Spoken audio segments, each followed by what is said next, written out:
So the title of the class is Cleanliness is Next to Godliness. Cleanliness is next to godliness, all right? We should have a new perspective about being clean, you know, hygienic, you know, just all around clean, even in spirit, after we, you know, hear this class, all right? That's right. So right. the goal of this class, it ain't just, you know, about looking good, smelling good, all that type of stuff, you know. It's a deep connection to being holy, to being in order, for discipline, good health, you know, and purification. We don't think that cleanliness was meant for our learning, you know. Get that real quick. Romans chapter 15, verse 4. For whatsoever things were written aforetime were written for our learning. So whatsoever thing was written aforetime was written for our learning. Read. That we, through patience and comfort of the scriptures, might have hope. Okay, so these things was written for us to learn from. All right, so you dirty, filthy brothers, hey, let's learn from this. Go to Deuteronomy chapter 23, verse 12. Deuteronomy chapter 23, verse 12. Thou shalt have a place also without the camp, whether thou shalt go forth abroad. Read. And thou shalt have a paddle upon thy weapon. Read. And it shall be, when thou wilt ease thyself abroad, thou shalt dig therewith, and thou shalt turn back and cover that which cometh from thee. Read. For the Lord thy God walketh in the midst of thy camp, to deliver thee. Read. And to give up thine enemies before thee. Read. Therefore shall thy camp be holy. It says, therefore shall thy camp be holy, meaning shall thy camp be what? What is that saying right there? Clifton, what is that saying? Therefore shall thy camp be holy. What is that saying? Now think about it. A few lines before, it was saying that when we go ease ourselves, we got to bury it and cover it up. So what is that saying? To respect the area that you're going to. Okay. How do you respect? Okay, that's a good answer, right? Think about it. During tabernacles, how do we respect the park that we be at? By keeping it what? Clean. Very simple. All right, read. That he sees no unclean thing in thee. Read. And turn away from thee. So this should tell us something. Dirty, filthy areas. God don't want to be around that. He don't draw nearer to that. Hell no. Y'all see that? Read the last two lines again. Therefore shall thy camp be holy, that he sees no unclean thing in thee. In thee, read. And turn away from thee. Because God turns away from filth, from uncleanliness. Damn. Right? You got to think, all right, brothers, we got to think. And sisters too. What do we call bad spirits? Unclean spirits. All right, so my point, the point here is God don't want to be around that. Hell no. Your brothers and sisters don't want to be around no filth. So it's imperative that we keep this in the back of our mind. All right. So we got to keep. Christ commanded us. God commanded us to keep stuff clean. Keep the camp clean. We got to be clean. All right. So give me IT. I need the definition of filth. Read that. The definition of filth.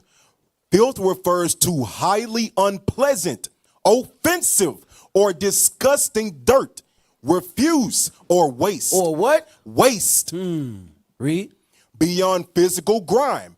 The term can also describe moral corruption. Moral corruption. Okay, read. Indecency or obscene language. Okay, so you can have filthy language, right? Give me 2 Corinthians chapter 7 and verse 1. And then hold it. So the point of me getting this definition is to show that there's a difference between getting your hands dirty and being filthy. Message. You know, we've seen it. I remember we asked the brother, "Hey man, show us your house, man." He was embarrassed to show the house. You know what I'm saying? He was like, "Man, show us your house on the camera."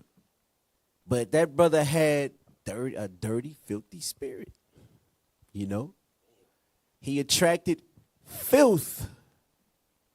You know, and with that attracted unclean spirits. So much so that it attracted a bunch of hoes. He was bringing hoes in and out of his filthy home.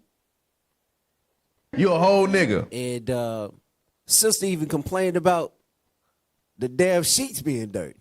The damn devil complained about the sheets being dirty. Come on now, dog. So, hey, all this is going to be proof that how you live, it affects your spirit.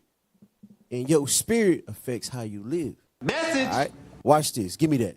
2 Corinthians chapter 7, verse 1. Read. Having therefore these promises, dearly beloved, let us cleanse ourselves from all filthiness of the flesh. It says, let us cleanse ourselves from all filthiness of the flesh. We just read what filth mean, right? We talking about filthiness. Not just getting dirty, but filth. Read. Let us cleanse ourselves from all filthiness of the flesh and spirit. Read. Perfecting holiness. What? Perfecting holiness. What? Perfecting holiness in the fear of God. It says perfect holiness in the fear of God. All right, keep that. Let's keep that in the back of our mind. Give me James chapter 4 and verse 8.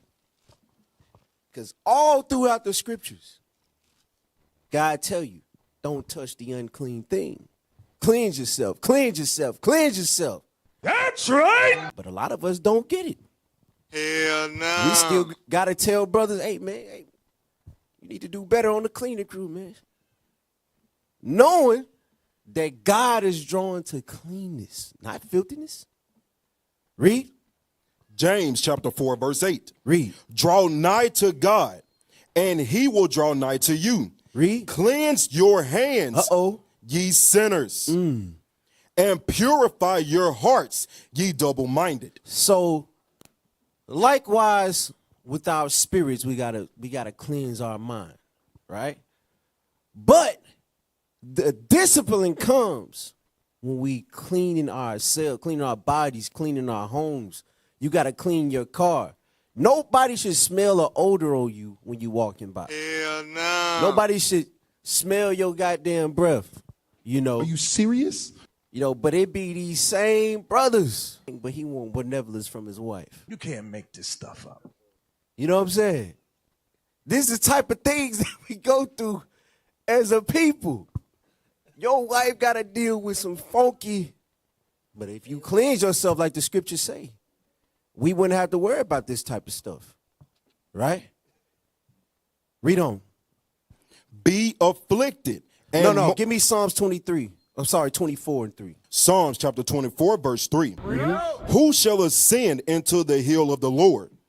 Or who shall stand in his holy place? Who will stand in his holy place? Read. He that had clean hands. Clean. Read. And a pure heart. That means the outer body clean, likewise with your spirit clean. Read. Who had not lifted up his soul unto vanity. Read. Nor sworn deceitfully. Okay. Give me Isaiah chapter 1 and verse 16. A dirty, filthy lifestyle, that's not us. It's never been us. Hell Right? no. Our ancestors was very clean.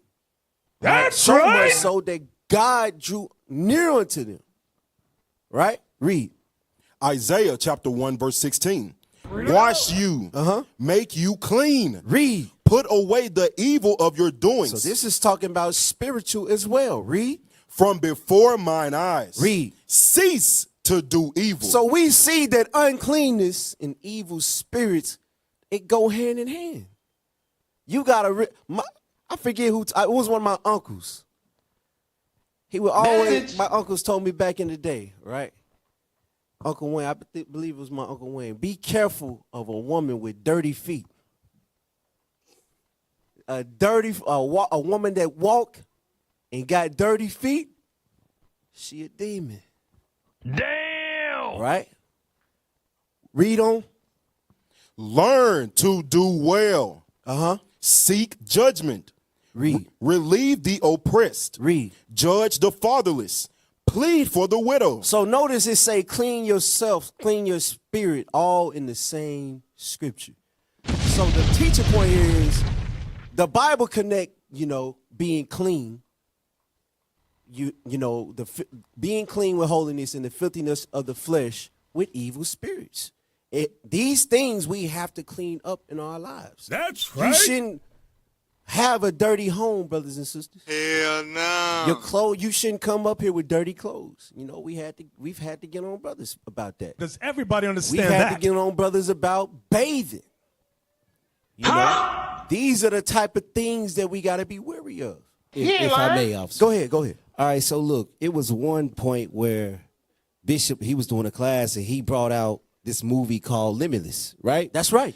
And in this movie, when he finally realized that, hey, I can tap into this limitless power, first thing he did, what'd he do? He cleaned his house, right? And did it speedily. See what I'm saying? And I can remember a few times, you know what I'm saying, Officer Jonah, he do his thing. Hey, show me, brother. You know what I'm saying? Time after time, we got to prioritize making sure our house clean. Because our house represents what? It represents you, your temple, your cleanness, your spirit. See what I'm saying? So it is spiritual. If you a dirty, nasty brother within your house, hey, time has proven it, man. Your spirit going to be dirty. That's right. It's all about discipline. It's all about being clean. That's what I'm right. saying?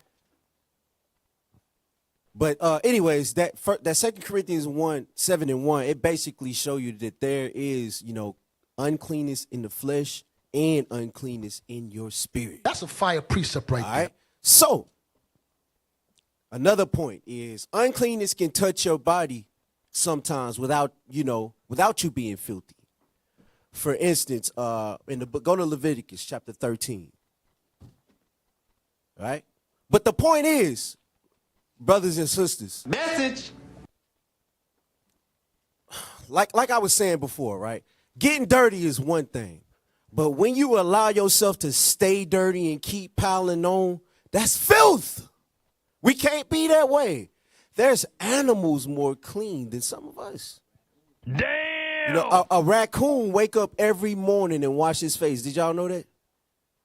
I've seen raccoons washing their damn face. Hey, next time I'm going to record it just to show, brother, we ain't making this up. Yeah, raccoons, a lot of Hell times, no. they clean their hands before they eat. Animals, some animals are more sanitary than brothers, man. That's crazy. It's crazy, but it's the truth. A bird would clean his nest way better than some of these brothers that clean their house. And that's the truth. All right, give me that Leviticus chapter 13 and verse 1.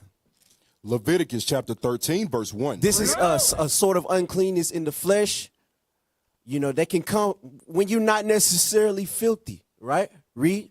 And the Lord spake unto Moses and Aaron, saying, Read. When a man shall have in the skin of his flesh a rising, a scab, or bright spot, Read. and it be in the skin of his flesh, Read. like the plague of leprosy. Because a lot of times,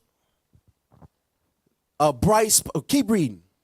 Then he shall be brought unto Aaron the priest, or unto one of his sons the priest. Read. And the priest shall look on the plague in the skin of the flesh. Read. And when the hair in the plague is turned white, Meaning the disease has gotten so far. Read. and the plague in sight be deeper than the skin of his flesh, It go deeper in the skin. Read. it is a plague of leprosy. Read on. And the priest shall look on him and pronounce him unclean. So there's ways that uncleanness can touch you without you being filthy, right? But it's our job to wash ourselves, clean ourselves the best of our ability, use the right stuff, like herbs and different medications and stuff like that. That's so right. we won't stay unclean. All right? Because a lot of the leprosy, what is that called when your vitiligo, that's an autoimmune deficiency. Did y'all know that? Damn. Meaning what? What happens when you have an autoimmune deficiency? What's going on in your body? Your body basically starts to eat itself. What? It attacks itself, like Hashimoto's, right?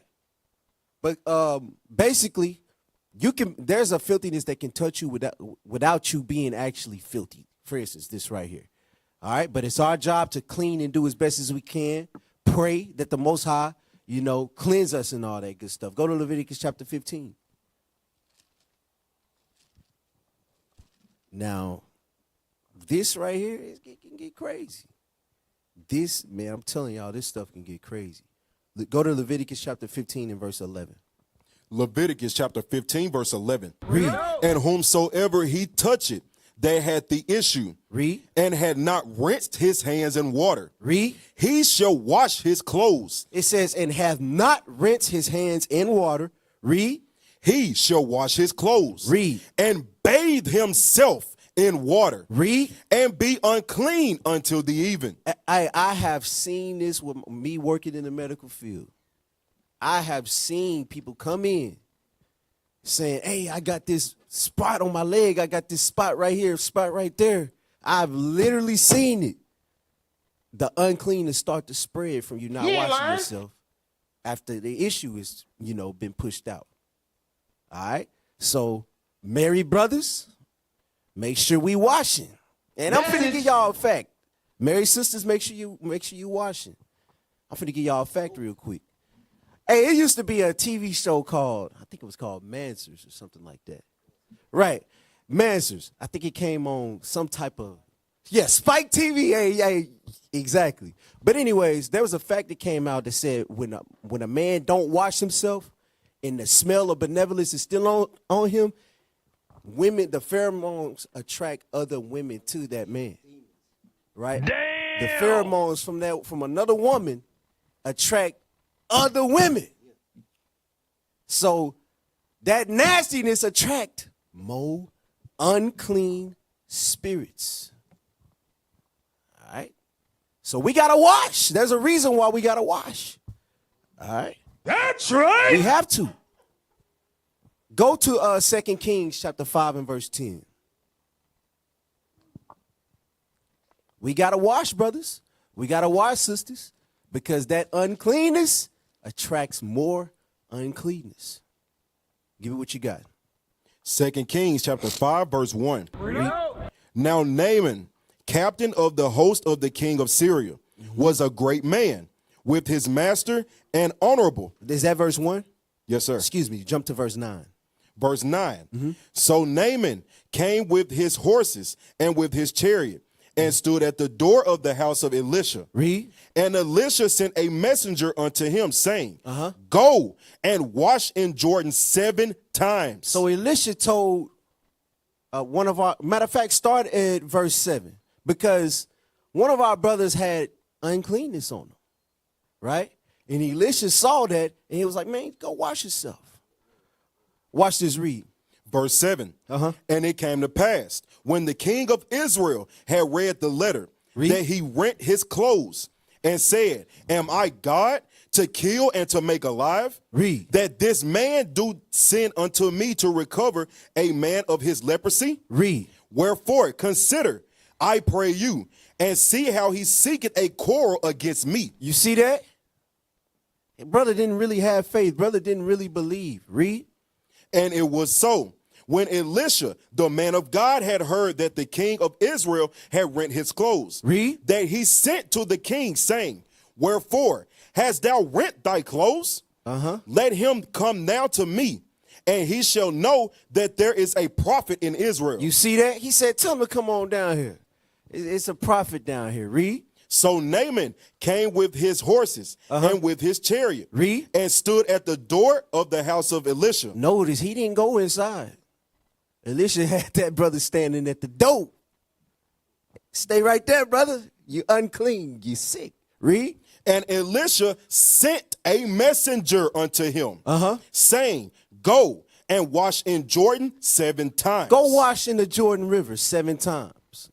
Read. And thy flesh shall come again to thee, and thou shalt be clean. Hey, he said all you got to do is wash your body, bro. Wash your body 7 times, and you're going to start to see that you can become clean. Read on.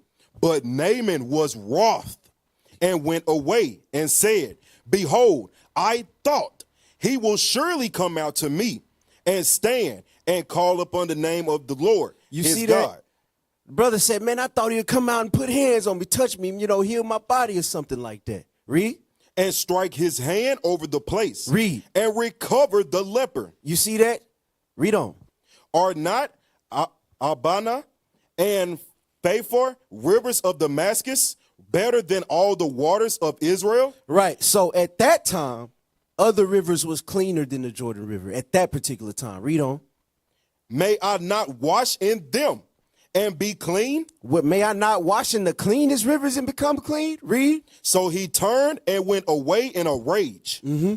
And his servants came near and spake unto him and said, My father, if the prophet had bid thee do some great thing, Right. wouldest thou not have done it? So some wise brothers came to him like, hey, bro, look, this is a prophet right here. You might want to do what he said. Read. Read. How much rather then when he said to thee, wash and be clean? He said, go wash your behind and become clean. Wash your behind and come clean. Read. Hey, look, if I may. Go ahead. Listen, look, we can't make this up. It's been a prophet avid about this. Telling brothers to clean themselves up, clean their house. I'm telling you, we got prophets amongst us. Brother, clean your house. Clean your spirit. Clean it up. That's why we're here. Because the prophet gonna tell you when you need to clean up. Yo, brother, gonna tell you, hey, bro, you need to go take a shower, man. You know what I'm saying? Clean. You need to trim up, clean your beard, man. Listen, that's a part of our culture. That's right, You know being what I'm clean. saying? Listen, when we go to Camp 101, what we do, we line the men up. Yeah. Make sure they groom. Make sure they clean. They boots shine. Hey, look, this spiritual. It's about discipline, brothers. You gotta have that morning regimen where you brushing your teeth, washing your face, putting on deodorant. Some brothers don't put on deodorant. Hell no. Hey, you can't make this up. You can't make this stuff. And one thing a brother can't say is, well, brother, I ain't got the money to do it. Because we got deodorant, we got toothpaste, we got toothbrushes, we got shampoo, all in the back. It's all in the back of the school. Just for you to have to keep yourself clean.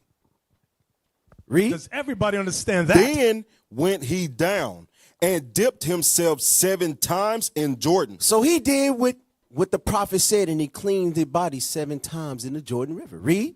According to the saying of the man of God. Read. And his flesh came again like unto the flesh of a little child. You see that? His flesh started looking like a damn baby. All because he cleaned himself like the prophet said. Now, I know what sisters thinking, right? Y'all thinking like, oh, baby skin. No, when we were back in Israel, when we were babies, the skin was way better than what it is now. Because we had a cleansing process with salt and herbs and stuff like that soon as you born. So we had the cleanest skin when we was babies. For real, though. Read on. And he was clean. You see that? He was what? Clean. Listen to the prophets, brothers. If you nasty, clean your house. If you sick, clean your house, clean your body, wash your clothes. We got to be clean, brothers. All right? From there. Yes, sisters too. Hey, let's watch this video real quick. Let's get a little history. Y'all know I can't do a class without referencing, my people, man. Picture a world without faucets, showers, or soap aisles. No plumbing, no shampoos, no disinfectants. Just the raw landscape of ancient North America. Most people imagine dirt, discomfort, and crude attempts at cleaning. But that image is completely wrong. See, hey, check truth this out. is Hey, stop far- the video. Y'all see dirt all around them, don't you? That just goes to show you there's a difference between being dirty and filthy. Go ahead. More impressive. Long before modern bathrooms existed, Native American communities developed hygiene routines so detailed, so structured, and so effective that many rival and even outperform today's natural wellness You practices. see that? Hey, if you nasty, bruh, you can't claim Gad. Don't claim Gad if you nasty, no. bruh. Go ahead. They didn't survive harsh environments by chance.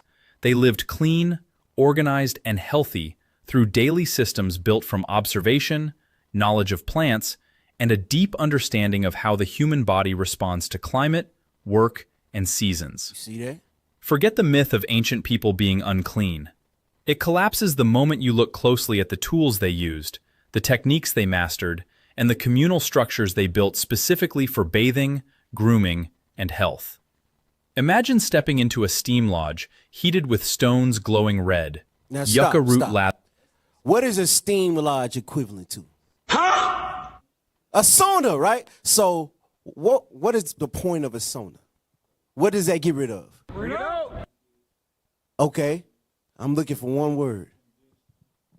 Come on. Toxins. It get rid of toxins in your body. Go ahead.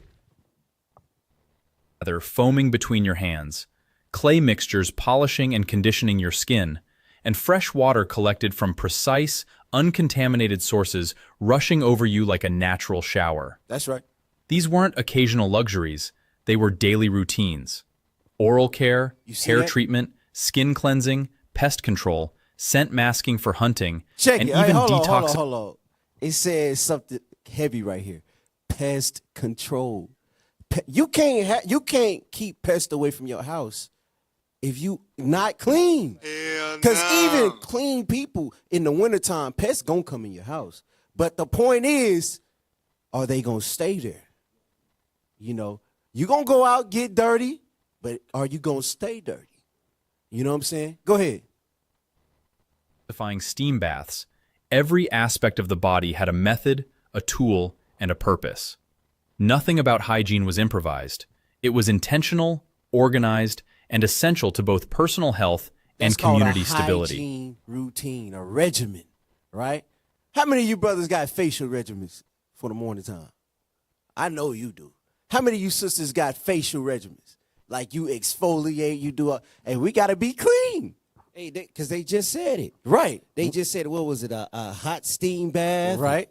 You know what I'm saying? Look, we got to look like the scriptures say. Look at Bro, the... they use charcoal, Right. baking soda, they use spruce twigs to brush their teeth. A shampoo plant. No, you know what I'm talking about? They From the Amazon? the so-called the Gadites, right? They were cleaner than what we are today. And we got tools. sir. We got luxuries. Yeah. But they were cleaner than us. Damn. Go ahead. Hey, play the video. This episode unveils the engineering behind ancient cleanliness. Not myths, not stereotypes. Real practices, real techniques, real innovation. If discovering forgotten human brilliance excites you, then don't just watch this series. Subscribe, hit the bell, and stay with us as we uncover how ancient Americans achieved cleanliness with precision modern life often overlooks. For generations, popular culture painted a distorted picture of ancient All right, life. okay. Y'all can watch this video on your own. Pull up the link, the green corn. That corn was so good back. We ain't never experienced nothing like Hell this. no. Okay, so start at. I guess you could start at the top. Green corn ceremony. The green corn ceremony, also known as the busk, from the Greek word poskita, Read. to fast. Right, so they fasted a lot before this ceremony, during the ear of corn. Go ahead. Was the most important of the many annual traditional ceremonies performed by Indian tribes of the Southeast. Read. It is likely that most Indian groups in the region practice a version of this celebration, which was held in midsummer. And this is true too, because a lot of the other tribes celebrated green corn on the new moon. Like they They ate a lot of the green corn on the new moons and stuff like that. Jump down to the next paragraph. Most of the detailed descriptions we have of the ceremony come from Oklahoma. Go ahead. And were recorded during the late 19th and early 20th centuries. Read. Decades after Indian removal. A few versions of the ceremony date back to pre-removal times. Read. Including Trader James Adar. Detailed description of a southeastern Indian celebration. Go to when the green corn ceremony took place. It's in the same paragraph, but just a few lines down. The green corn ceremony took place when the first corn ripened. On the first day of the ceremony, everyone gathered in the town square. I know y'all wondering, like, why the hell? Hey, hold that. Give me Sirach chapter 40. I think it's verse 22. Sirach chapter 40, verse 22. Is that it? Yes, sir. Okay, read that. Thine eye desired favor and beauty. So everybody's eye, it desires favor, beauty. We like beautiful things. We like nice things. We like shiny things. For real though. Go ahead. But more than both corn while it is green. It says more than both corn while it is green. I'm telling y'all, we ain't never had this, y'all. We ain't never had this good green corn. Hell no. They called it maize too. Right. It was or glass corn. Right, or Aztec corn. I'm telling y'all, it was good. Corn when it was green was above things that were beautiful. Yes, All right, so go back to the article. The green corn ceremony took place when the first corn ripened. On the first day of the ceremony, everyone gathered in the town square of the host village for the opening rituals of the ceremony. Read. Which began with a big feast. Read. A necessary preparation for the fast that would follow. So they fasted also. Read. None of the dishes, however, included any of the newly ripened corn. Read. The fasting period generally lasted between 1.5 and 2 days. The men practiced a strict fast, but women, children, and the elderly were often allowed to eat certain foods during prescribed times. So what happened during these times? Read. During this time, in keeping with the theme of renewal, Of what? of renewal, Refreshing, cleaning, repairing. Go ahead. men worked together to repair and refurbish public buildings in the town. Read. And women worked on the private dwellings. Go ahead. In the 18th century, people destroyed or disposed of their belongings, but later they repaired or cleaned utensils, tools, and clothes. Go ahead. The focal point of the ceremony was the town center, where most important public events took place. Go ahead. The square dirt plaza was bordered by 4 shed roof It structures. says the Dirt Plaza. All right, keep that in mind. Read. Was bordered by 4 shed roof structures. Go ahead. Open on 3 sides that contained bench seating. Villagers kept the plaza meticulously swept during the entire green corn ceremony. So they kept it meticulous, clean. It says swept, right? Am I right? Scroll it down because I can't see it. There we go. Yeah, go ahead. Villagers kept the plaza meticulously swept during the entire green corn ceremony and strictly upheld the sanctity of the area. Right, so they kept it up. They kept it clean. One of these parts right here, this is my favorite part. Go ahead. Children were not allowed to wander into the square. So dirty kids, you know what I'm saying? Go ahead. And dogs that did were often killed. It says dogs that what? Dogs that did were often killed. Showing you what? Them dogs, they not as clean as y'all think. Hell no. Hey, read that part again. Children were not allowed to wander into the square. For you damn dog lovers, right? Read. And dogs that did were often They killed. were put to death. Go ahead. The area served as the performance space Read. for many critical elements of the ceremony. Right. So go down to the next paragraph, right? Because we talking about cleanliness, right? They had to clean, they had to detox their bodies and stuff like that. Read. During the ceremonies, male participants took sacred drinks, Right. or medicine. So it was a medicine to clean you of parasites, clean you of toxins, to help heal your skin, to beautify your hair, help you see better. Go ahead. Little information has survived about this practice, We got the information. Go ahead. but scholars do know that the men ingested a variety of plant-based mixtures during the course of the busk. So they drank a variety of teas, plant herbs, and stuff like that mixed together. Go ahead.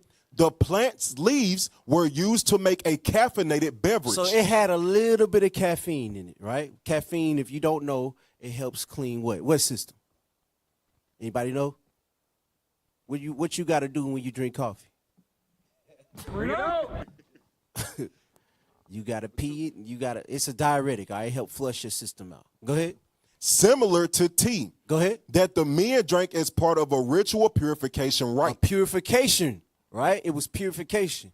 And if it was something unclean in you, guess what happened? You threw it up. You booed it out. They call it, you could do that with the duck flour nowadays. That's right. That's right. So hey, if you I think Officer Hezekiah was talking about that at Yeah, one time. the duck that flour. duck flour. If you take that duck flour, prepare to be at home all day, because anything unclean is coming up. Yeah, it's in the orchid family. It's in Honduras. Go ahead. Which sometimes included vomiting. of See the- that? Look, vomiting. Sometimes in order to be clean, you got to throw your crap up that you got in your body. Go ahead. Which sometimes included vomiting of the drink to symbolize that purification. Go ahead. The color white symbolized an uncontaminated state for Southeastern Indians. Read. And they referred to the concoction as the white drink. So it was white. Go ahead. The liquid is actually black. But you like- had a black one too. That's what Esau don't know. You had a black one and you had a white one. Go ahead. The liquid is actually black like coffee. Go ahead. However, and it became known as the black drink among Europeans. Speaking of Europeans, give me the link. Bathing, as you and I know it, was very, very uncommon among Western Europeans. So the white man didn't bathe. It is what it is, right? They used to eat their own lice and stuff. Go ahead. Until the latter part of the 18th century. Some of y'all behave like these men. Go ahead. Says W. Peter Ward, Go ahead. a professor emeritus of history at the University of British Columbia, and author of the new book, The Clean Body, A Right. Modern History. It says a modern history, but it's not modern. Being clean dates back to our people. All right. That's Go right. ahead. This went for all people of social classes. Go ahead. Louis the Ninth, the fourth. Louis the Fourth, a 17th century king of France, Read. is said to have only taken 3 baths in his entire life. So this was their king. This was their king. Hey, hold on. 3 damn baths. So you mean to tell me the king? He was the king of Europe. He was the king. And he took 3 baths. 3 in his whole baths life. in his whole life. Hey, what that man say on Black Panther? That's your king. I'm telling you. Next. Hey, that was this. Hey, I'm telling you, that was this the Beelzebub spirit. Go ahead. Both rich and poor might wash their faces and hands on a daily or weekly basis. You see that? Go ahead. But almost no one in Western Europe washed their whole body with regularity. Remember they? What was the name of it? They city was called Stink Pot or something like that. Come on now, dog. Go ahead. Says Ward, the separatist pilgrims and the Puritans who followed them may have even thought that submerging their whole body in water was unhealthy. Y'all see this? They thought it was unhealthy to clean your body. You can't make this up. But look, I'm going to tell y'all something. God warned us about filth. He said, stay away from uncleanness. Right? And y'all going to see in this article what happens once we dwelt among the unclean. Watch this. Read on. Come on. This went for all people. Oh, at the bottom. The separatist pilgrims and the Puritans who followed them may have even thought that submerging their whole body in water was unhealthy. Go ahead. And that taking all of their clothes off to do so was immodest. So they said, nah, that's immodest. I ain't gonna take my clothes off and bathe. They thought that like putting linen on your body was clean. That means you was crazy. So they thought like linen cleaned your body. Go ahead, read down. The idea of being clean wasn't closely associated with water in the 17th. But God said use water. Go ahead. In the 17th century, anywhere in the Western world, Ward says. Go ahead. Although bathhouses did exist in the colonies, they were not for bathing in the modern sense. Go ahead. Whether bathhouses were thought of as a kind of medicinal cure. Because bathing, believe it or not, cleaning yourself is curing yourself. Every day. Go ahead. Or else a place for wealthy people to relax. Go in ahead. the 1770s, the royal governor of the colony of Virginia used his bathhouse to cool down on a particularly hot day. Go ahead. And the handful of baths Louis IX took, those were on the advice of the doctor to treat his convulsions. So they doctors were stupid too. Damn, you stupid as hell. Yeah. Read this. This is crazy right here. Read the next paragraph. Cleanliness, to the extent that people thought about it in the 17th century, had much more to do with what we now call underwear than anything else. You see that? Go ahead. Ward says, colonists kept themselves clean by changing the white linens under their clothes. So them niggas just changed their drawers. They just changed their drawers. You know, that's all they did. Go ahead. The cleaner and whiter the linens, the cleaner the person. Boy, go or ahead. so the thinking went. Right. So they didn't wash their bodies. They just changed their drawers. Some of you brothers just change your drawers. You don't need to bathe, man. Hey, that's sick, man. For real. Hey, if you don't mind, can I Go put ahead. Go something? ahead. All right, so go to Job. I think it's 30, where our forefather Job didn't want them around their dogs, right? Mm-hmm. This is a prime example. Why they were more filthy, they were more nasty than Job's dogs. You know, and they might do something to him, man. Job chapter 30, verse 1. But now they that are younger than I have me in derision. That's Esau. All right, that's who we read about. The We don't- devil. Whose fathers I would have disdained He said, "I would refuse them. I would refuse them." Read.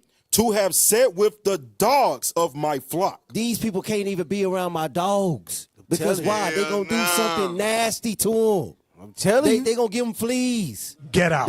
These people were that nasty. Hey, look up. Nah, don't look this up.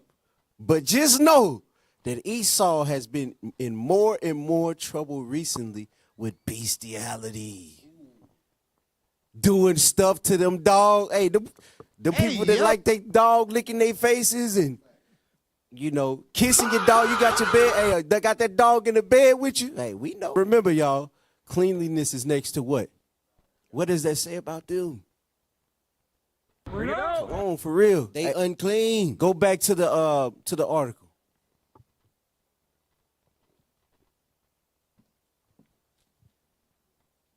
It was thought that the linen underwear was what really kept the body clean, Stupid. because it was assumed that the underwear itself was the agent that cleaned the body. Think about when somebody had to tell them, hey, bro, you know them underwear really clean you. All you got to do is just change your drawers. Well, these people was slow as hell, man. serious? All right, read on. That it absorbed the body's impurities. It does. Now, don't get me wrong. Underwear has its part, but it don't just straight up clean you. Hell no. Go ahead. And the dirt and the sweat and so on, he says. These linens were supposed to be a little visible around the collar, Go ahead. so that others could see how clean and morally pure the person wearing them was. Think about this, y'all. So they was dirty as hell, right? Face dirty, everything, right? But as long as you got a little piece of clean linen right there behind your neck, you clean. I'm talking about stupid, man. Let's go. A Puritan minister's distinctive display of white linen marked him as not only a man of God, but also a gentleman, writes Caitlin M. Brown, Go ahead. a professor of history at the University of Pennsylvania. Okay, hold on. Go down to, Puritans also thought. Puritans also thought, For you brothers that don't like to change your sheets, you know, you breaking out hoes' faces and stuff. Go ahead. Puritans also thought that keeping their bed linens clean was a way of keeping their bodies clean. So Esau cleaned they damn sheets. The nastiest men on earth had clean sheets at least. You see what I'm saying? Hey, but, But we got brothers they still dirty though. that don't clean their sheets. Come on now, dog. I'm telling you, bro. Go ahead. Going to bed without taking off one's outer clothes was considered unhygienic and immoral. Okay, go ahead. In a letter from 1639, a colonist in Maine accused his maid of being sluttish for going bead with her cloth and stockings, That means going to bed. Go ahead. thus dirtying her bed linens. Okay, so read the Native American part right here. So this is what happens when you allow filth like that to be around you on a massive scale. Go ahead. The Native Americans that colonists encountered had different priorities in terms of hygiene. Of course, they bathe, they clean themselves. Go ahead. Like the Wampanoag, most Native Americans bathed openly in rivers and streams. Now, don't get me wrong. They had what is that they had to bathe? They had on something, right? They wasn't naked. They used something to cover themselves in public. I forget what it's called, but it's like your own personal shower curtain. Go ahead. And they also thought it was gross for Europeans to carry their own mucus around in handkerchiefs. Because they did that. I'm telling you, these people was nasty as hell. They still do it. It's called a handkerchief. Go ahead. Most native people's teeth were also in much better shape than Europeans. You see that? These people didn't have much. The Native Americans didn't have all the technology that we have today, but they had nice, clean teeth. You tell a brother, hey, brother, you need to go to a dentist. He getting offended. You know? Go ahead. Native people cleaned their mouths using a variety of methods, including brushing their teeth. You see that? Our people brush their damn teeth. Some of you brothers, I'm telling you, bro. Go ahead. With wooden chew sticks, chewing on fresh herbs like mint to freshen their breath. They chewed mint. Hey, look, that's a thing. Look, okay, so the root word of mint is menthol. That's And right. It has those agents in it to help freshen your breath, keep it clean. That's right. But those wooden toothbrushes things that it's talking about, it's making a comeback. Now you can order them online and on Amazon. That's right. For real, it's Spruce making a wood. comeback. What But kind of wood was it spruce? It's not just spruce. It's a hardwood. It's a type of Dang, a brother just asked me about this recently. Go ahead. And rubbing charcoal on their teeth to Hey, you whiten see that? them. What is that called? Hey, check it out. They got tartar and plaque off their teeth with charcoal. They had enough sense to know if I got bad teeth, they're going to rot out. If I got rotten teeth, it's going to be a blood infection. That's a direct link to your brain. And you're going to attract what? Bad spirits. And You're look, going to become retarded. and look, this ain't the brisket charcoals that you grill with. Nah, don't. Hey, brother, do not use that. It's activated charcoal, all right? Yeah, for real, because you're going to get cancer if you put that in your mouth. Brothers, don't use the charcoal that you use for a grill, bro. Hell no. Because that's a direct link to cancer. But brothers, make sure y'all brushing y'all teeth. Go ahead. Sisters, too. Do you sisters understand what I'm In saying? contrast, most Europeans who came over may not have I'm brushed. sorry, hold on. Go ahead. Listen, brothers, sisters, a lot of times the excuse for the oral, hygiene be what? Insurance. Or it costs too much. Listen, health is above gold. That's right. all right? So make sure you if you can go to McDonald's, we got brothers and sisters still going to McDonald's. You know what I'm saying? You unhealthy as it is, man. Take care of your teeth. If you still eat at McDonald's, bro, I'm telling you, something wrong with you. Something is seriously wrong with you if you still eating at McDonald's. Real talk. Get the insurance, man. This Or is get crazy. the what they call it with the public. Hey, get with the Hope and Healing. They got something for you. There you go.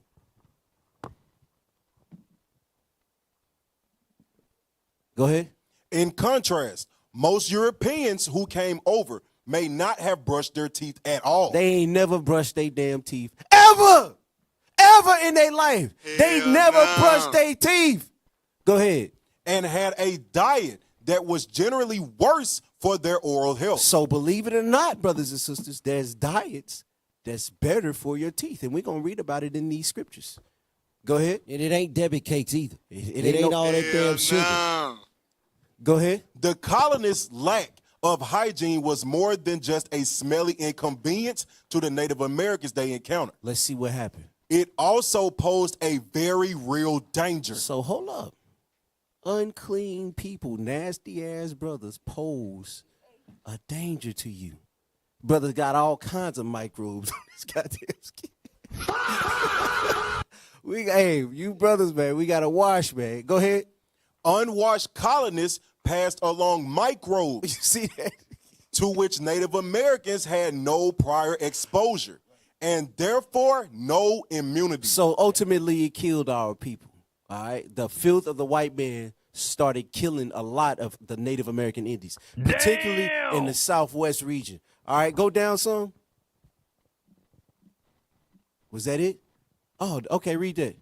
Historians estimate that European diseases wiped out more than 90% of the native people in coastal New England before 1620. That's why God said, "Put the unclean thing away from you." Go ahead. The year the Pilgrims arrived. Go ahead. Over the next few decades, European diseases would wipe out millions more. So I want this to be an example to brothers. Because even today, like, our bodies are immune and all of that to a lot of stuff. But disease from being unsanitary will kill. That's right. It'll kill. It'll wipe Does babies everybody out. understand You know what I'm that? saying? It will kill. That's so right. we got to be clean. All right. Go to Leviticus chapter 13 and verse 47. Right? Because there can be uncleanness in your, like your clothing, your fabrics, your linen. There could be diseases in that type of stuff. Esau knew that. That's why they put it in fabrics and gave it to our people. Smallpox. So we got to be, on high alert when these diseases, because it's going to be some more diseases to come out. Don't fall for it. All right, go ahead. Leviticus chapter 13, verse 47. The garment also that the plague of leprosy is in, Go ahead. whether it be a woolen garment or a linen garment, Go ahead. whether it be in the warp or woof of linen or of woolen. It says linen or wool, right? But don't get it twisted. By far, wool is by far way better than linen in terms of, keeping clean microbes and stuff like that. Wool is way better for us than linen. Go ahead. Whether in a skin or in anything made of skin. You see, and that's what's crazy about, how we used to live, because we used animal skin. We used leather, wool, and that type of stuff like that. But when we cleaned our hides and stuff like that, we really cleaned it. We used tanning agents. We used lye that we made from ash and rainwater, pine spruce. We used all this type of stuff to make sure our stuff was clean. Go ahead. And if the plague be greenish or reddish in the garment, That's talking about what, brothers? We may not know on this side of the world. Greenish. Think about it. We might not know on this side of the world. Go ahead. Okay. Not quite. It's mold and mildew.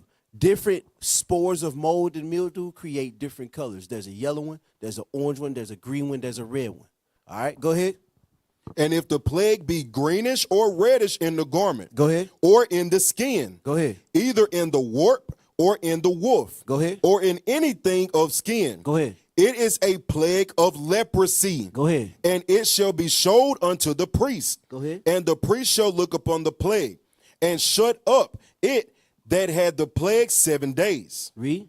And he shall look on the plague on the 7th day.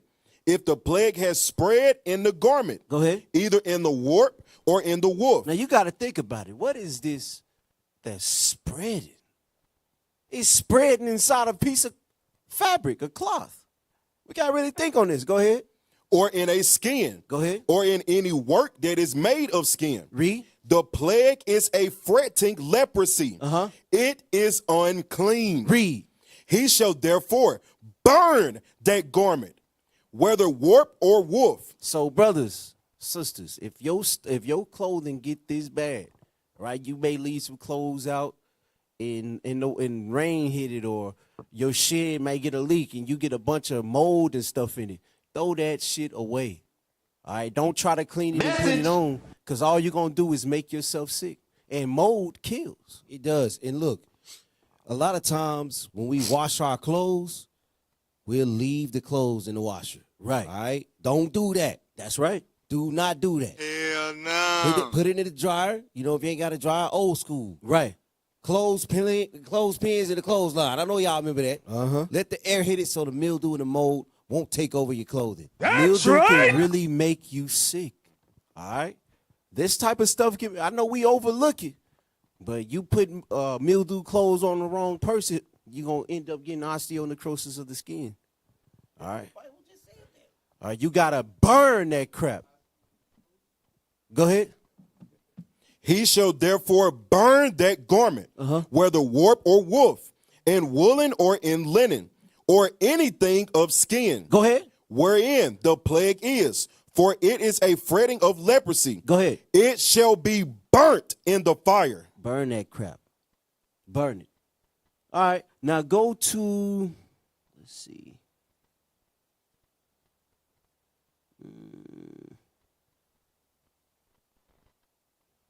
Okay, go to Leviticus chapter 14, verse 33. So we see that uncleanness, it can touch your clothes. What else can it touch? Right? And this is without you being a filthy person, because you can have a wash and get mildew on your clothes, but you could be the cleanest person in the world. You understand what I'm saying? You got too much moisture in your bathroom, now you got mildew all over your house. Right? Even though you got a clean house. Go ahead, read this. Leviticus chapter 14, verse 33.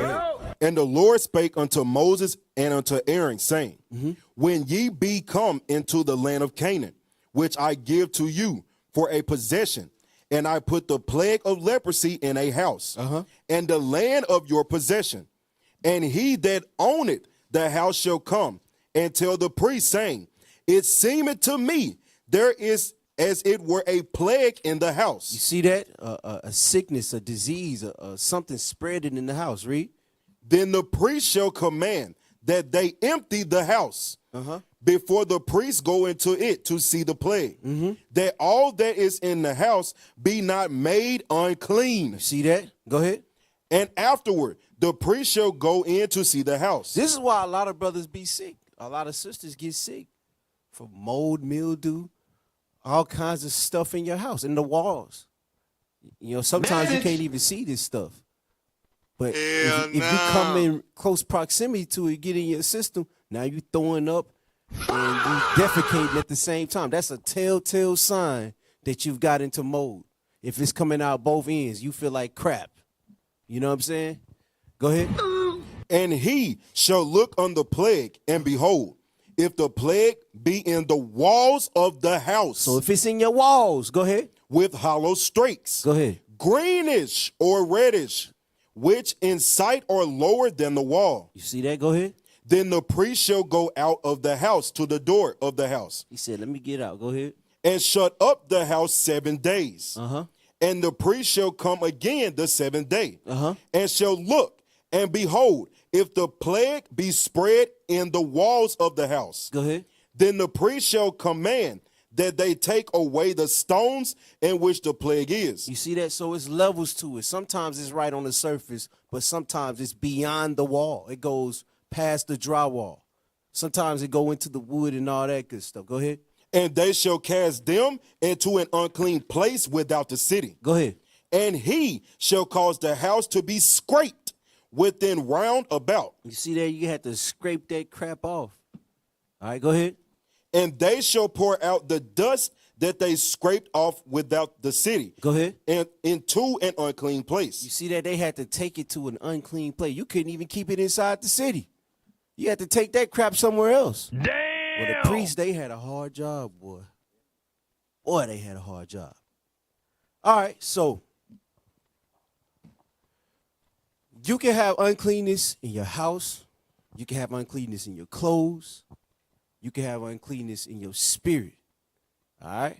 Obese body odor treatment. Now, I know y'all know. If you know, how many of y'all know what I'm talking about? Sometimes big people, man, you can smell the infection. Hey, look, it's hard to reach some places if you're too big, man. Ain't that right? It just is what it is. Hey, brothers, burn that fat so you can get it between them crevices and cracks. Does everybody All right? understand Sisters that? too. Do you know- sisters understand what I'm saying? Because I know y'all seen my 600-pound life. They can't even wash themselves. Obese body odor treatment. Medical options and management. Body odor can be a distressing concern for individuals living with obesity, often resulting from increased perspiration, You see that? Increased perspiration. All right? skin fold moisture, and bacterial activity rather than poor hygiene alone. So now, you got to think about this, right? This is really for the sisters. Because it's easy to sit in the tub and clean, you know. But when you big, it's hard to clean yourself as a woman. It just is what it is. You got to really lose the weight to clean yourself. You can't be 300, 400, 500 pounds thinking you're going to clean yourself to the T. Hell no. Understanding the physiological mechanisms behind obese body odor treatment See, that's what we had to study. Read, go ahead. is essential for effective management. You see that? Go ahead. This article explores the medical causes of excessive body odor in obesity, evidence-based treatment options, including topical antiperspirants. So being big medically makes your body stink. It makes you stink. You start to develop a plague in your body. Under your skin. is In crazy! what is it called? Staphylococcus. Staph infection. All right, let's go. And specialist interventions. Oh, and by the way, I only know about osteonecrosis of the skin because of a big stinking woman.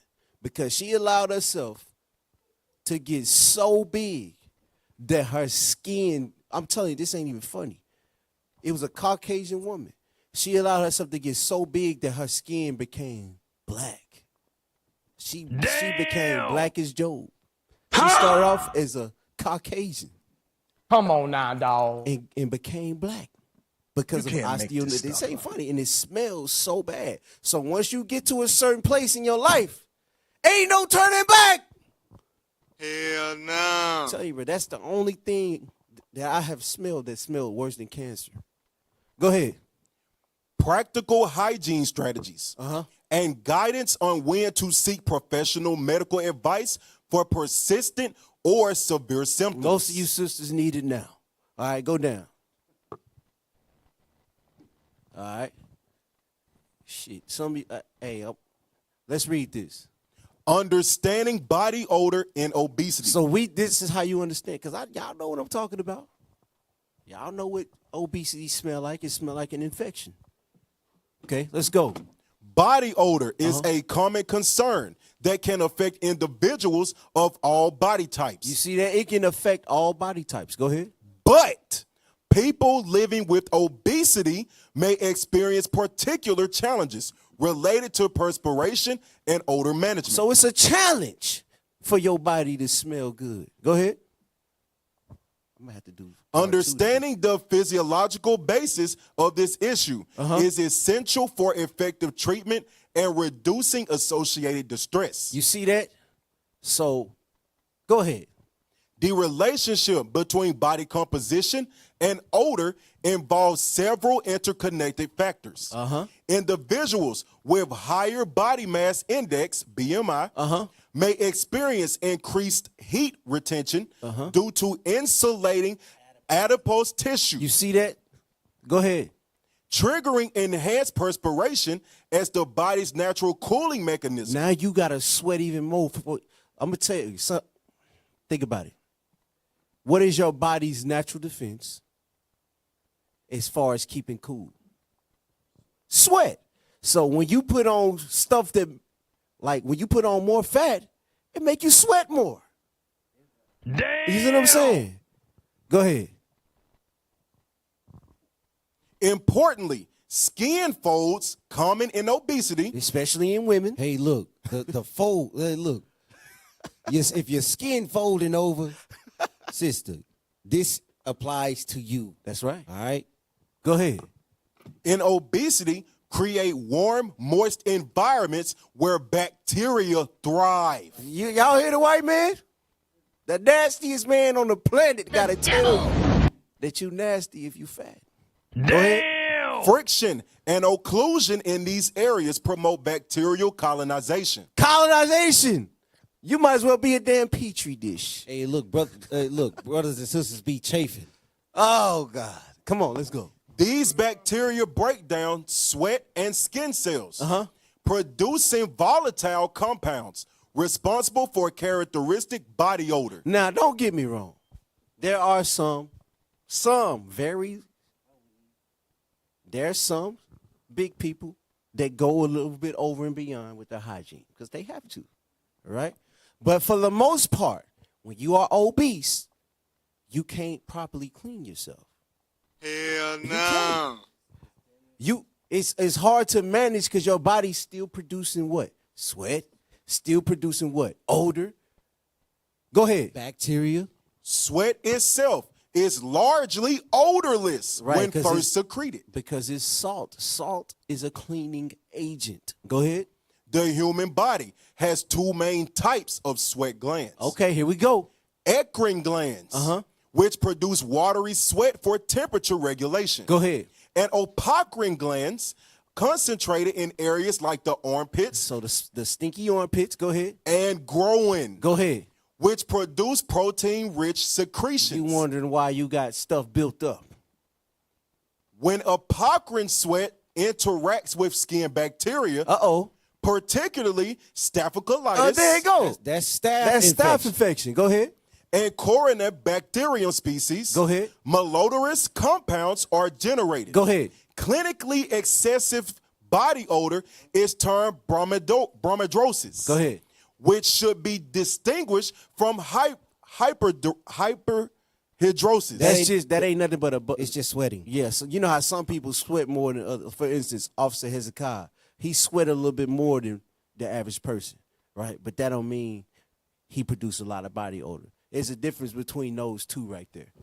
It is important to recognize that body odor in obesity is not simply a hygiene issue. So it ain't just about hygiene, how you take care of yourself when you fat. It's not. No. You can be the cleanest person on earth, but if you are obese, go ahead. It reflects complex physiological processes. The process is different. You know, your body just different now. Now you basically like a pig. Go ahead. The increased surface area, potential changes in skin microbiome. Because believe it or not, there's microbes that we need. There's good bacteria and bad bacteria that you have to have, right? But when the surface area is big, you don't give the good bacteria a good chance to fight, which creates what? Odor. Go ahead. The increased surface area, potential changes in skin microbiome through evidence remains limited. and potential for reduced mobility affecting personal care all contribute. You see that? It says it affects your personal care. So this is the fat sister that can barely walk now.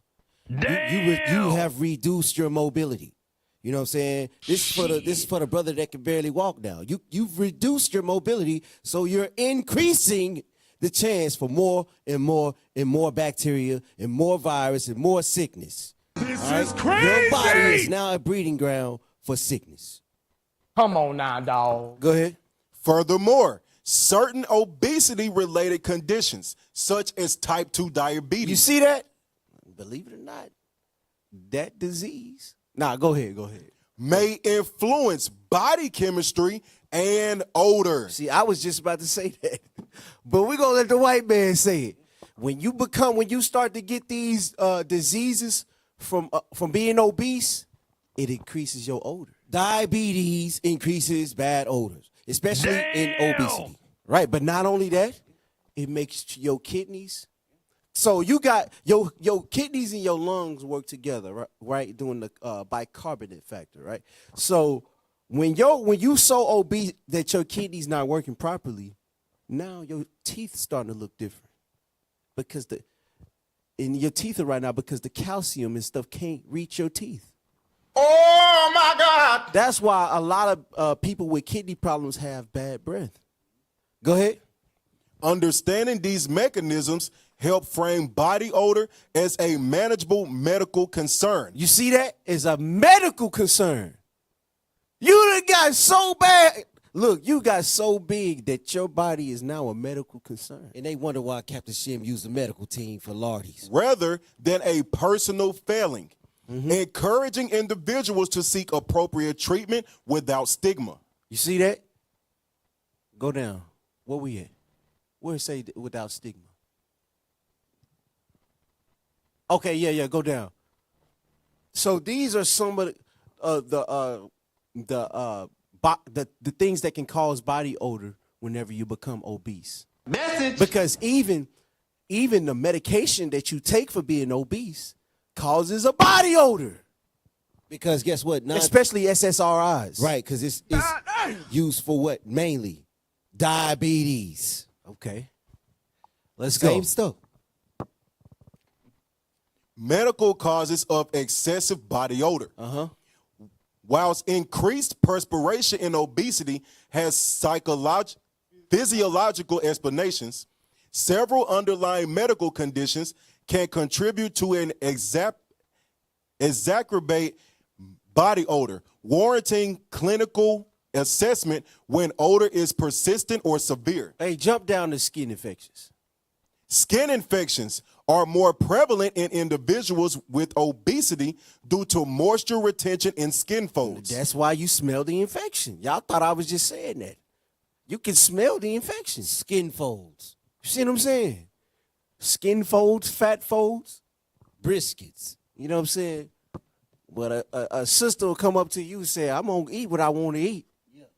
I'm just going to buy the good stuff. Huh? That's what a sister would tell you. I'm going to eat what I want to eat. They think you're making it up. They think I'm making this up. I'm going to be how I want to be. Okay, and you're going to smell like that too. This is crazy. Go ahead. Intertrigo inflammation of skin folds can become secondarily infected with bacteria or fungi, particularly Candida species. Go ahead. Producing distinctive odors. That's the species that you get like ear infections, tooth infections and stuff like that. And you can have that species on your skin and in your skin fold. Right, and some of those species that are related to the staph, if it gets within your Bloodstream or your throat, it's called what? Strep throat. That's right. No, streptococcus is It's staph. It's the same stuff. okay. It's the same bacteria. All right, let's go. Erythrosma, a bacterial infection caused by Corynebacterium menotismum, creates brownish patches in body folds. You wonder why you big, you start to see dark spots. Hey, look, that body folds is diabolical. You know, You Body start folds. your skin where you chafe at start to get darker, like Skin folds. you know what I'm saying. You wonder why your pieces of your body getting darker. Look, morbid obese brothers and sisters are unclean. Look at that. telling you. Whole studies done on I'm this. telling you, you thought it just came from a burger. You thought God said put the glutton out of, get rid of the glutton for no reason. You can't make this stuff. You unclean. You unclean. Go ahead. Creates brownish patches in body folds with associated odor. Diagnosis may be aided by coral red fluorescence under Wood's lamp. Coral red fluorescence under Wood's lamp examination. Because that is a thing. Go ahead. Go down to medications. Medications commonly prescribed. Hey, for- this is another thing I want to say. Message. Right? Because I understand, because I'm getting on you sisters right now. I understand that the sisters, you know, you were cursed with your scalp and your head and stuff like that. But does that mean you just let your scalp dry out and you just let plaque psoriasis set in? And especially for you married sisters. You know what I'm saying? You letting patches and shit come up in your head, bald spots. Is that right, sisters? What you supposed to do to take care of that? Message. Because it start with, a lot of people may not know that a lot of that stuff start with a fungus, a uncleanness. Dandruff is a fungus. I had a sister come up to me, hey, what I need to do to make my hair longer? You should have been asking what you need to do to get rid of that fungus in your head. Damn. All right, our priorities are messed up. You got to get rid of uncleanness in your body. All right, go ahead. Medications commonly prescribed for obesity-related conditions Go ahead. may increase sweating as a side effect. Go ahead. These include certain antidepressants. So some of you know antidepressants make you big, which is a chain reaction, right? Some of them make you big, but also with that, the actual medicine that you take, go ahead. SSRIs, SNRIs, tricyclinics, Go ahead. antihypertensives, Go ahead. diabetes medications, and opioids. And opioids, people that, strung off on them perks. Go ahead. Do not stop prescribed medicines without medical advice. Exactly. Newsflash, we're not telling you to stop it. Go ahead.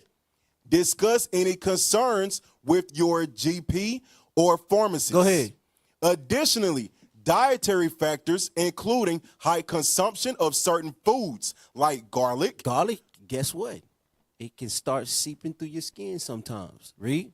onions, Read. or red meat Go ahead. may influence body odor through metabolic byproducts excreted in sweat. So it comes out through your sweat sometimes. But that only really mainly happens when you obese.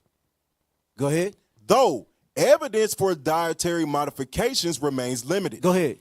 A thorough medical history is essential to identify contributory factors amenable to specific interventions. Okay, so I think I'm going to touch on like 2 more points and then we'll go ahead and move on. I need Exodus chapter 30 and verse 34. Because there's one thing to have a dirty house, filthy clothes, your body filthy. But when the air you breathe is dirty, right? When the atmosphere is unclean, that attracts some really, really bad spirits. But God got the answers for that too. Message. Give me what you got. Exodus chapter 30, verse 34. Go ahead. And the Lord said unto Moses, take unto thee sweet spices. Go ahead. Stocte, and onycha. Go ahead. And galbanum. These sweet spices with pure frankincense. With what? Pure frankincense. Go ahead. Of each shall there be a like weight. And thou shalt make it a perfume. Go ahead. A confection. After the art of the Apothecary. apothecary. Tempered together. Read. Pure What? and tempered together. Pure. What? Pure. What? Pure. Go ahead. And holy. So this combination can make the air around you pure and holy. Hey, listen. Read that again. Which one? The Nikki, Verse 34. Yeah, read it. And the Lord said unto Moses, take unto these sweet spices, stocte, and onycha, and galbanum. All right, from trees. These are from trees, and they do have a process in which they can extract it and make it more pure. All right. So when we like these things, it's spiritual. All right. That's right. It's spiritual. It can help fight against all kinds of atmospheric spirits. But guess what, everybody though, understands brothers that. and sisters? Frankincense is an antibacterial. It's an antimicrobial. Who is that? No, I ate some on. I'm not telling y'all to do this because if you do this wrong, you could get hot. So don't try this unless you talk to somebody. All right. But look, when you chew frankincense, right, it cleans your teeth. It cleans your gums. You know what I'm saying? It cleans a lot of stuff in your mouth. Hey, look. Damn! Food grade. Food, medical grade. Medical grade, food grade. Right, because I spoke to a doctor about it before I took the proper amount to clean my teeth. All right? Shalom, Israel. This is Bishop Nathaniel. I want you to know that you can view all our Sabbath classes live on IUIC TV. That's right, I said on IUIC TV. Download the app today. Shalom. So, check this out. Not only is it antimicrobial in your mouth for your gums, teeth, health, and even for your brain, right? But guess what? When you burn it, guess what it does to the air? It gets rid of bacteria and uncleanness out of the air. You can look this up. God has the answers. All right? Yeah! So, we don't. These sweet spices with pure frankincense, of each shall there be a like weight. Go ahead. And thou shalt make it a perfume, a confection, after the art of the apothecary, tempered together, pure and holy. Go ahead. And thou shalt beat some of it very small. Right, so this concentration, it's a concentration. Go ahead. And put of it before the testimony in the tabernacle of the congregation. Go ahead. Where I will meet with thee. You see that? God came when that clean stuff was in the air. Go ahead. Pure. It shall be unto you most holy. Most holy. Go ahead. And as for the perfume which thou shalt make, ye shall not make to yourselves according to the composition thereof. So go ahead. It shall be unto thee holy for the Lord. Right. So we got frankincense. That's what we need to use. Read. Whosoever shall make like unto that, to smell thereto, shall even be cut off from his people. So I wouldn't even try that, brothers and sisters. Just do the frankincense. Don't try to do the combination. That was for the priest. All right. All right. So we got frankincense. That's good enough to clean the atmosphere. And it has been scientifically proven that it can clean the air around you. All right. So keep that in mind. Give me Psalms chapter 141 and 2. We're getting ready to close down. So along with your frankincense and myrrh and all your beautiful fragrances that can clean the air, because pine does as well, right? Pine, cedar oil and all that good stuff. So one of the things that they figured out, like in I guess the 90s or even probably the before, is the pine that you use is antimicrobial as well. That's right. And it's antibacterial as well. So That's what right. they make with it? Toothpaste. Yep. Pine salt. Pine salt. Pine salt. He saw, look, he know a little something, don't he? That's right. But yeah, you can chew pine as well.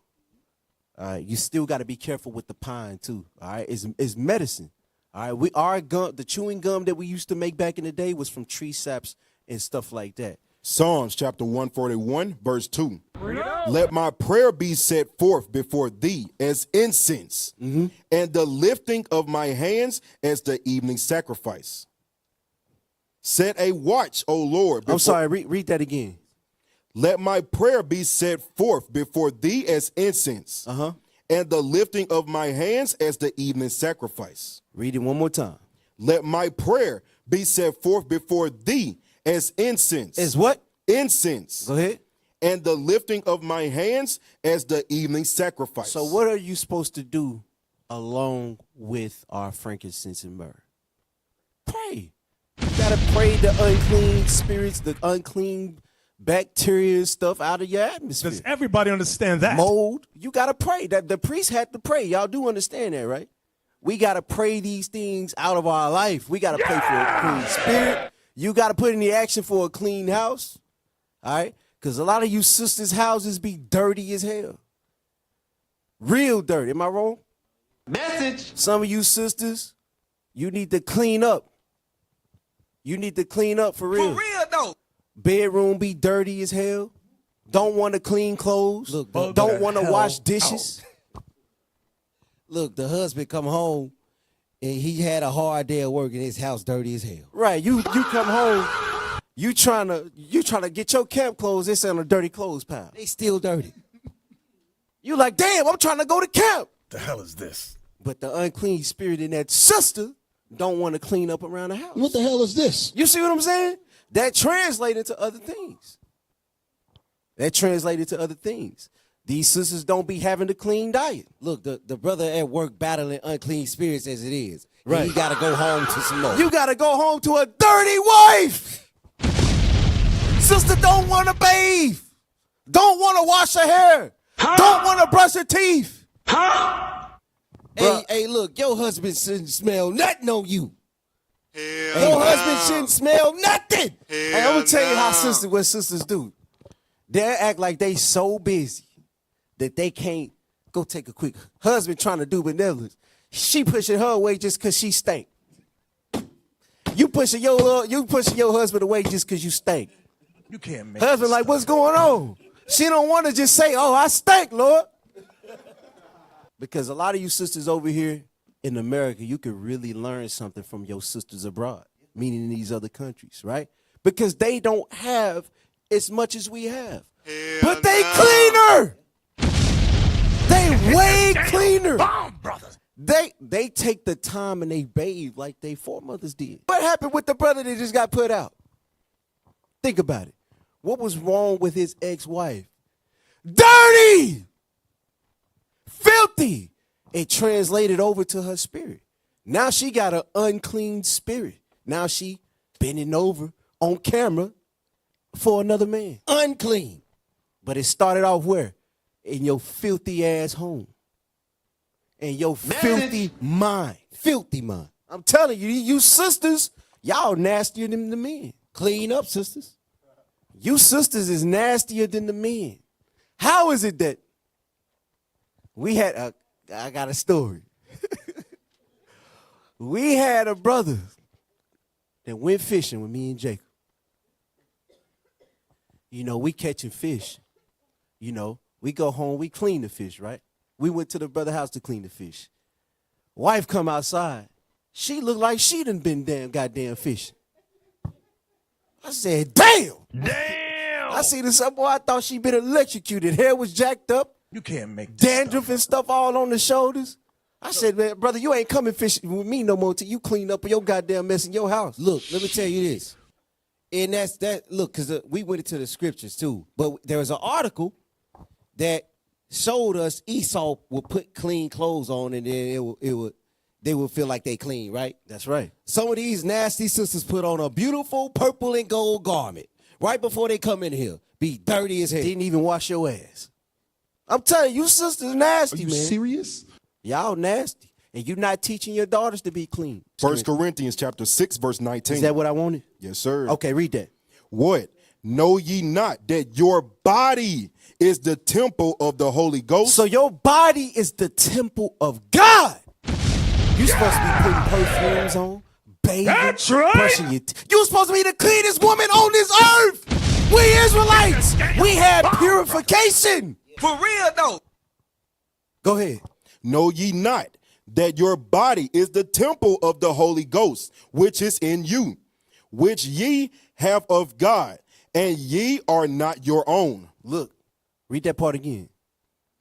Which is in you, which ye have of God, and ye not your own. Right. So check this out. Hold this and go to James chapter 4 and verse 8. So your body got to be washed and maintained, sisters. All right, brothers, you too.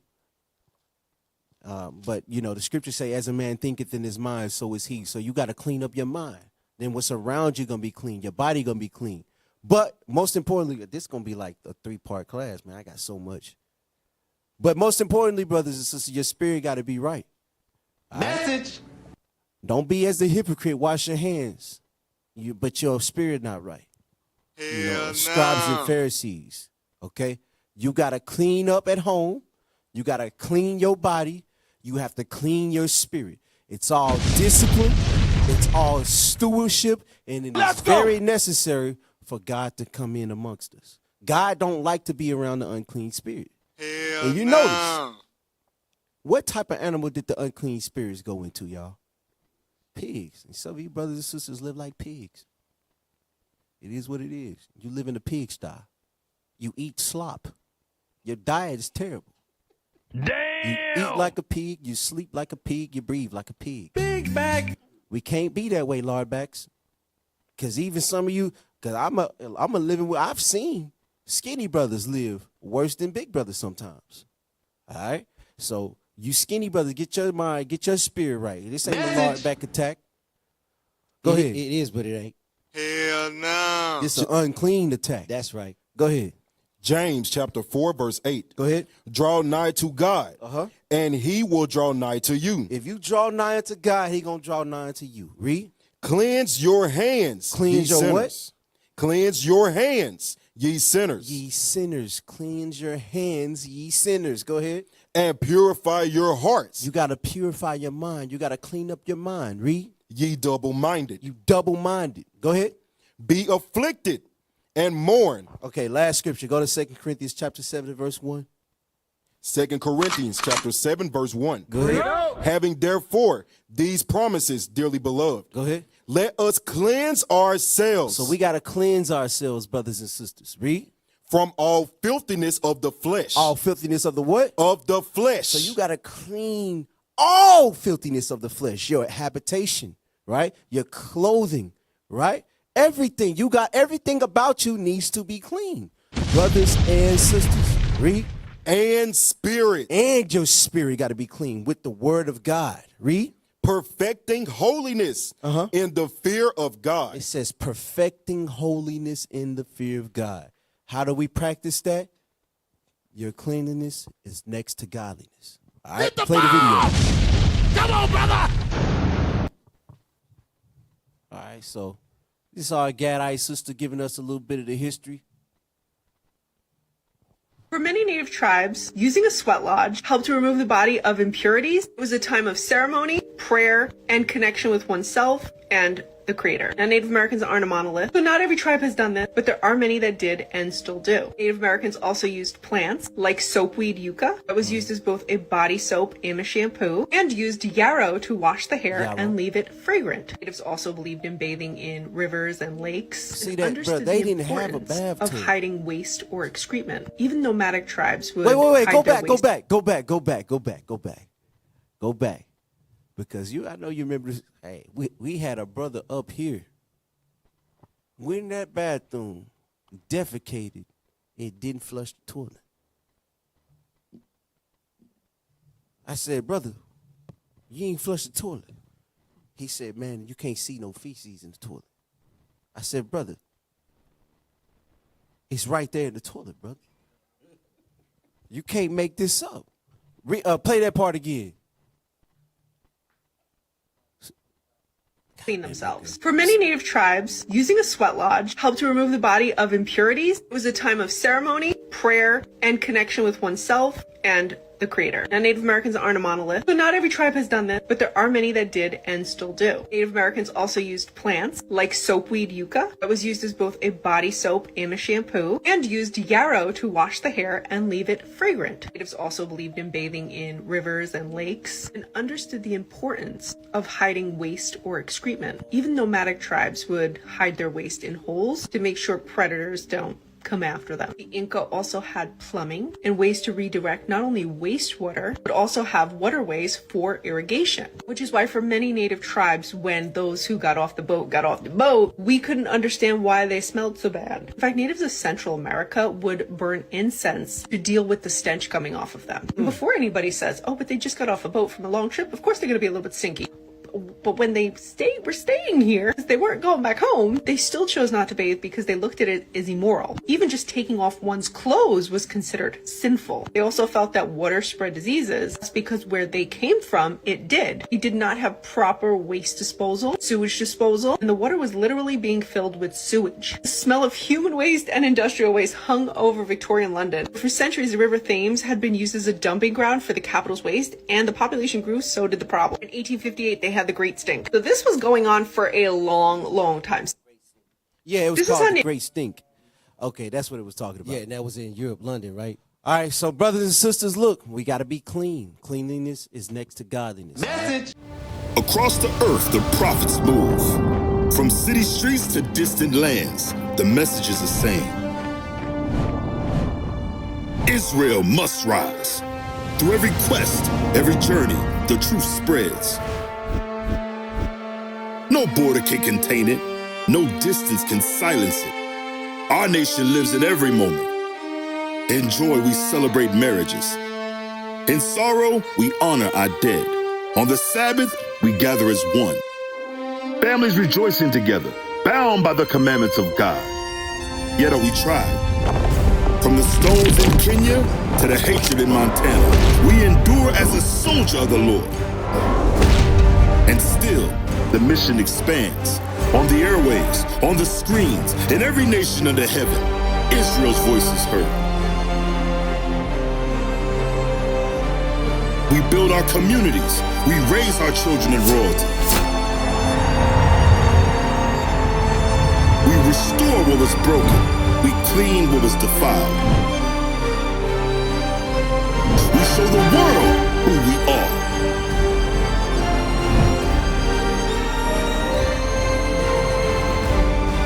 This is Israel united in Christ. Nation in motion. Nation endured.